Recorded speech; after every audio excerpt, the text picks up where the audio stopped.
Everyone, welcome to back my channel. তো আজকে আমরা বানাবো ফ্রাইড রাইস আর কষা মাংস।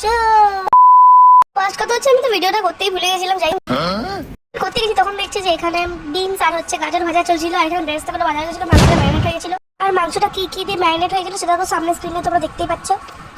দেখো এখানে আমরা তেলে জিরা ফোড়ন আর সঙ্গে শুকনো লঙ্কা দিয়ে দিচ্ছি।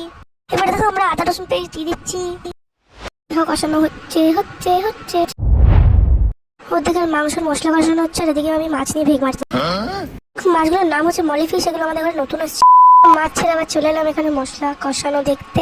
তো ফার্স্টে এখানে চলে গেল ধনে গুঁড়ো আর জিরে গুঁড়ো, তারপর এখানে দিয়ে দিল কাশ্মীরি শুকনো লঙ্কার গুঁড়ো, তারপর এই মশলার মধ্যে দিয়ে দিল মাংসটা ঢেলে।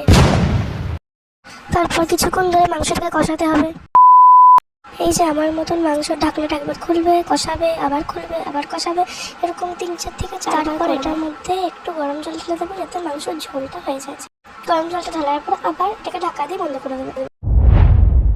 মাঝে 1-2 বার ঢাকাটা খুলে একবার চেক করে নেবে যে মাংসটা সেদ্ধ হলো কিনা।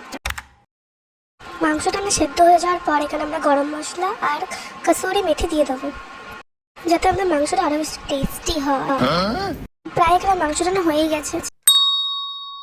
তো দেখো এখানে ফাইনালি আমাদের মাংস রেডি।